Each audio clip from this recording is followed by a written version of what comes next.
हमारे channel Hollywood cinema को subscribe करें और बेल आइकन दबाएं नए वीडियो की नोटिफिकेशन पाने के लिए। दोस्तों नमस्कार, आजकल मैं बात कर रहा हूं रीचर सीजन 1 सीरीज के बारे में और मैं आज एक्सप्लेन करने वाला हूं एपिसोड 6 को। एपिसोड 6 की शुरुआत में हम देखते हैं फिनले रीचर से मिलता है और उसको बताता है कि जब वो क्लाइनर के ऑफिस पहुंचा तो वहां उसके सामने क्लाइनर की डेड बॉडी थी और साथ ही फिनले रीचर को क्लाइनर की डेड बॉडी का फोटो भी दिखाता है। तो रीचर बोलता है इस मर्डर के तरीके को बटरफ्लाई कट कहते हैं और इस तरह की कत्ल करने का तरीका वेनेजुएला के किलर इस्तेमाल करते हैं। तो फिनले बोलता है इसका मतलब क्लाइनर का वेनेजुएला से कुछ न कुछ संबंध तो जरूर है और जिसे हम आज तक बॉस समझते थे वो खुद भी मारा गया है। इसका मतलब इसके पीछे काफी ताकतवर लोग शामिल होंगे। अभी वो दोनों बात कर ही रहे थे तभी फिनले के पास चीफ का मैसेज आता है। उसे पुलिस स्टेशन बुलाया जाता है। जब फिनले पुलिस स्टेशन पहुंचता है तो चीफ उसे बताता है कि क्लाइनर का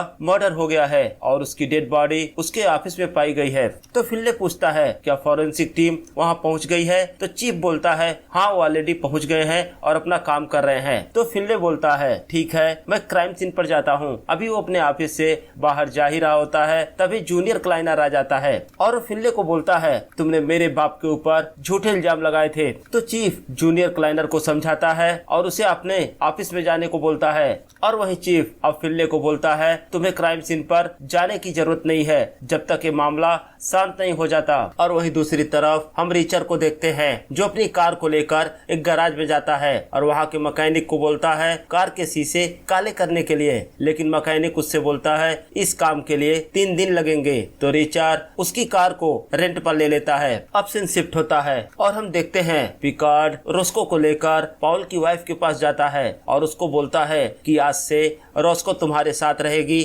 और तुम्हारा देखभाल करेगी। अब पिकार्ड रोस्को को बोलता है कि ऐसे तो ये जगह महफूज है लेकिन जब भी तुम्हें खतरे का एहसास हो तो सबको लेकर बेसमेंट के रास्ते यहाँ से निकल जाना। और वही दूसरी तरफ हम देखते हैं रिचर और फिनले क्लाइनर के गोडाउन पर छुपकर नजर रख रहे थे। वो देखते हैं क्लाइनर का भतीजा एक कंटेनर लेके निकलता है तो उनको डाउट होता है कि शायद इस कंटेनर में नकली नोट भरे हुए होंगे। वो दोनों उस कंटेनर का पीछा करते हैं और इधर हम रोस्को को देखते हैं। रात में डिनर करने के बाद रोस्को पॉल की वाइफ से बात कर रही होती है तभी वो बाहर विंडो से झांक कर देखती है तो रोस्को को जंगल में एक कार दिखाई देती है। वो पॉल की वाइफ को अलर्ट करती है कि बच्चों को लेकर बेसमेंट में जाओ और जैसे ही मेरी आवाज सुनना जंगल की तरफ भागना। और रोस्को चुपके से उस कार के पास जाती है देखने के लिए वहाँ कौन है। तो रोस्को देखती है कार के अंदर 2 लोग बैठे होते हैं। उनको रोस्को के पैरों का आहट मिल जाता है। वो दोनों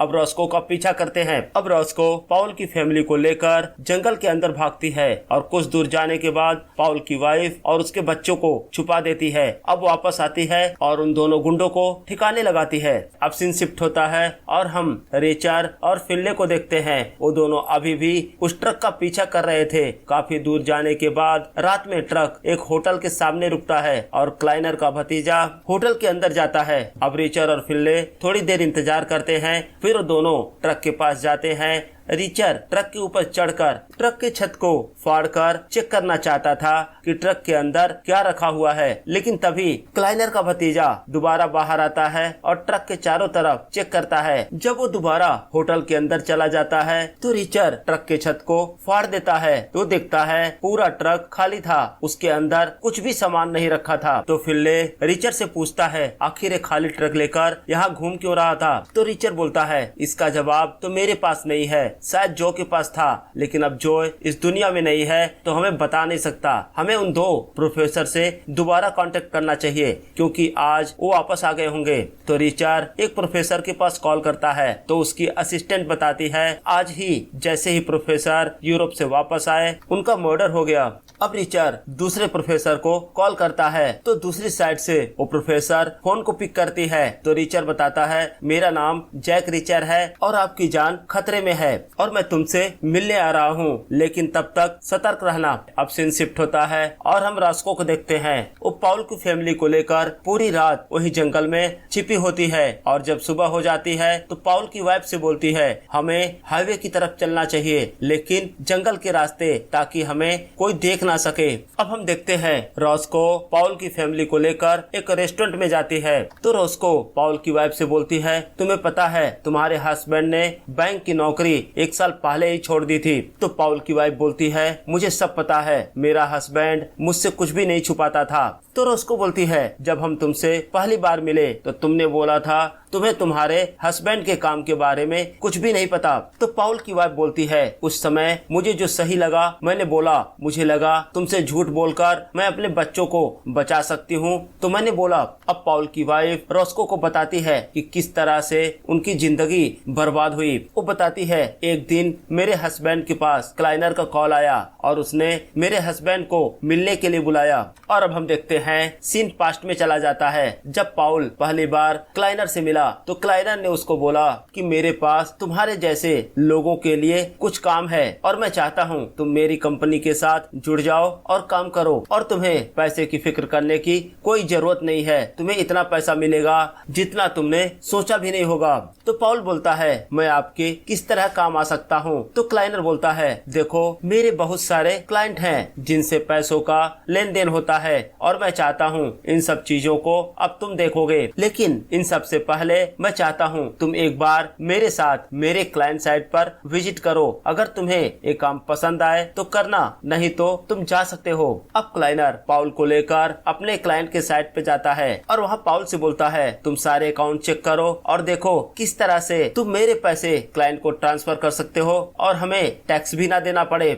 अब पाउल अपने तरीके से पैसों को ट्रांसफर करता है तो क्लाइनर बहुत ही खुश होता है और उसको बोलता है मैं तुम्हें 4 गुना ज्यादा सैलरी दूंगा, लेकिन ये डील फिक्स होने से पहले मैं चाहता हूँ तुम एक बार मेरे क्लाइंट से मिलो। तो क्लाइनर पाउल को लेकर घोड़ों के अस्तबल में जाता है तो क्लाइनर पाउल को घोड़ों की कहानी सुनाता है। उसको बताता है कि जब ये घोड़े बाहर आजाद थे तो इनके अंदर इनकी अकड़ थी, लेकिन जब से उन्हें यहाँ बंद किया गया तो धीरे धीरे इन घोड़ों ने इसे अपना किस्मत मानकर यहाँ एडजस्ट कर लिया। तुम जानते हो मैं तुम्हें कहानी क्यों सुना रहा हूँ, क्योंकि थोड़ी देर पहले जो पैसे तुमने ट्रांसफर किए वो अंतर्राष्ट्रीय मार्केट में एक एक पैसा जालसाजी का था, क्योंकि मैं खुद ही नकली नोट छापता हूँ और तुमने वो पैसे ट्रांसफर करके खुद ही इस क्राइम का हिस्सा बन गए हो। क्लाइनर बोलता है ऐसे तो तुम्हें कोई प्रॉब्लम नहीं होगी, लेकिन अगर तुम मेरा काम छोड़ना चाहोगे या पुलिस के पास जाना चाहोगे तो मैं सारे सबूत खुद ही पुलिस को दूंगा और तुम्हें कम से कम 30 साल की सजा होगी। तो ठंडे दिमाग से सोचो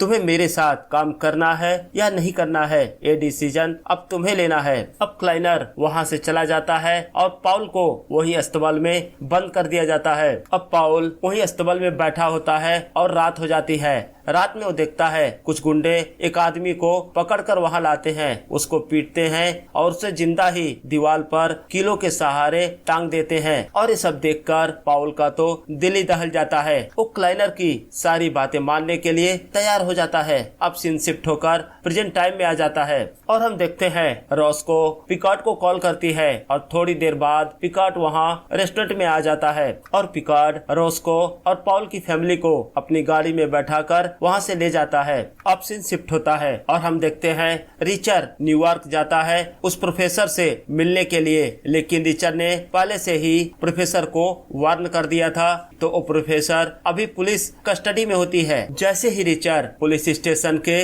बाहर जाता है तो हम देखते हैं एक आदमी उस पर नजर रखे हुए था। अब रिचर्ड उस प्रोफेसर से मिलता है तो बताती है वो उसके भाई जॉय के साथ काम कर रही थी। वो बताती है जॉय को जब भी इकोनॉमी से रिलेटेड कोई बातें समझनी होती थी तो मुझसे मिलता था। वो बताती है नकली नोट छापने के लिए सबसे जरूरी पेपर होता है और जॉय ने ऐसा अरेंजमेंट किया था कि सारे पेपर एक ही कंपनी के थ्रू छापे जाते थे। लेकिन कुछ दिन बाद जॉय को पता चला कि जॉर्जिया में भी नकली नोटों की हेराफेरी हो रही है। तो रिचर्ड बोलता है अब तक हम गलत समझ रहे थे, हमें लगता था नोट जॉर्जिया में छापे जाते हैं और उसके बाद पूरे यूएस में डिस्ट्रीब्यूट होते हैं, लेकिन यहाँ तो उल्टा है, नोट बाहर छापे जाते हैं और उसके बाद उन्हें जॉर्जिया लाया जाता है। जैसे ही रिचर्ड पुलिस पुलिस स्टेशन के बाहर आता है। हम देखते हैं वो आदमी रीचर का पीछा करता है और उसके बाद रीचर और उसके बीच में फाइट होने लगती है और फाइनली रीचर उस किलर को मार देता है और इसी के साथ एपिसोड 6 यहीं पर समाप्त हो जाता है। तो दोस्तों कमेंट सेक्शन में हमें जरूर बताएं आपको ये वीडियो कैसा लगा, और अगर अभी तक आपने मेरे चैनल को सब्सक्राइब नहीं किया है तो प्लीज सब्सक्राइब करें। अब मिलते हैं अगले वीडियो में, तब तक के लिए जय हिंद दोस्तों।